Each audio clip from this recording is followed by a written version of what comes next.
नमस्कार दोस्तों, मैं अमित शर्मा आज कंटिन्यूएशन पैटर्न को ही कंटिन्यू करूंगा। आपको याद होगा कि मैंने पिछले वीडियो में पेनेंट्स के बारे में बताया था।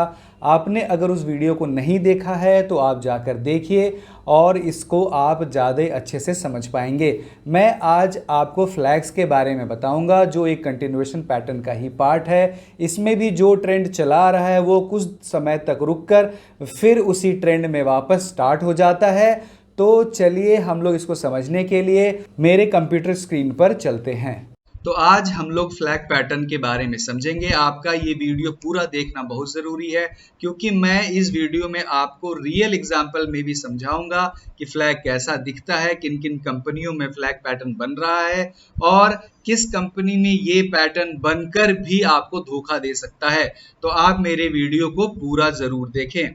तो फ्लैग पैटर्न कुछ डायग्रामेटिक व्यू में ऐसा दिखेगा। आप मेरे लेजर पॉइंटर को ध्यान से देखें। एक पोल बनेगा और इस तरह से अप ट्रेंड में ये शेयर रहेगा, प्राइस तेजी से ऊपर की तरफ जाएगा और इस पॉइंट पर आके प्राइस रिट्रेस करेगा। ये रिट्रेसमेंट 38 से 40% तक हो सकता है, 50% से ज्यादा नहीं होना चाहिए। और ये जो पैटर्न होता है ये शॉर्ट टर्म ट्रेडर के लिए बहुत ज्यादा हेल्पफुल होता है क्योंकि इसका पीरियड बहुत लंबा नहीं होता है, 1 से 3 महीने के अंदर ही इसका ब्रेकआउट हो जाता है या फिर ये फॉल सिग्नल होता है, ये समझ में आ जाता है।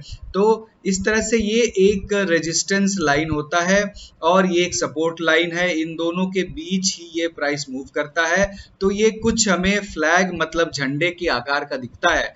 तो ये अप ट्रेंड में ये फ्लैग है, तो ये बुलिश फ्लैग पैटर्न है। और ठीक इसका वाइसा वर्सा एक बियरिश फ्लैग पैटर्न होता है जिसमें इन्वर्टेड पोल बनता है और इस तरह प्राइस उस शेयर का इसी रेंज में ऊपर नीचे होता रहता है।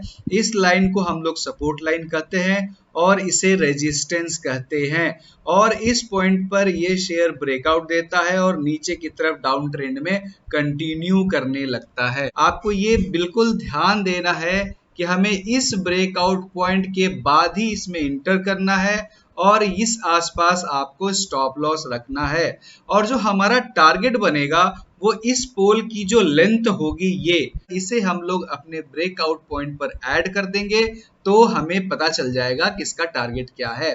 अगर आप बहुत कंजर्वेटिव इन्वेस्टर हैं तो आपको इसका स्टॉप लॉस आपको इस सपोर्ट प्राइस के पास ही रखना है। और अगर आप बहुत ऑप्टिमिस्टिक हैं तो आप इस पूरे जो पोल का लेंथ है इसका जो निचला पॉइंट होता है उस पॉइंट को आप अपना स्टॉप लॉस रख सकते हैं। और उसी तरह वाइसा वर्सा आप उसको बियरिश फ्लैग पैटर्न में भी यूज कर सकते हैं। और चलिए अब मैं आपको इसके कुछ रियल एग्जांपल्स के बारे में बताता हूं जो बहुत ही इंपॉर्टेंट है और जिससे आपको इस पैटर्न के बारे में क्लियरिटी काफी मिल जाएगी। तो सबसे पहला मैं आईएफबी इंडस्ट्री के बारे में बताता हूं। आप देखिए यहाँ एक बहुत ही अच्छा फ्लैग बना हुआ है और इसका आप ये टारगेट मान सकते हैं, लेकिन इसमें मेरी कोई भी बाय या सेल की रिकमेंडेशन नहीं है। ये मैं सिर्फ एजुकेशनल पर्पस के लिए बना रहा हूं। आप इसको देखिए और समझिए और अपने पूरे नॉलेज का इस्तेमाल कीजिए और तभी इन्वेस्ट कीजिए।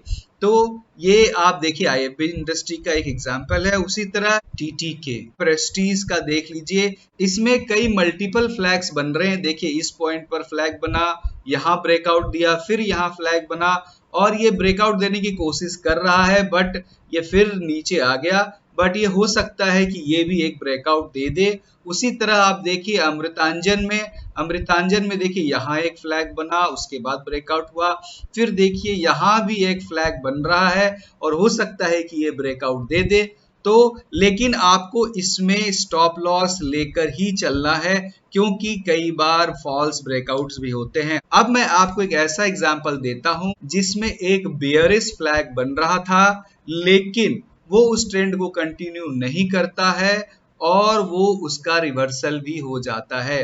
तो ये देखिए ये एक अदानी इंटरप्राइजेस का एक चार्ट है जो 2020 में मार्च अप्रैल में ये एक फ्लैग बना और इसके बाद ये काफी दिन तक उसी रेंज में रहा और ये फिर ऊपर की तरफ चला गया जबकि इसे डाउन ट्रेंड में जाना चाहिए था। इसलिए मैंने आपको बताया कि कभी भी जब तक शेयर ब्रेकआउट नहीं देता है तब तक हमें उसमें इंटर नहीं करना है। इस बात का हमें विशेष ध्यान देखना है और अपना स्टॉप लॉस मेंटेन करके रखना है।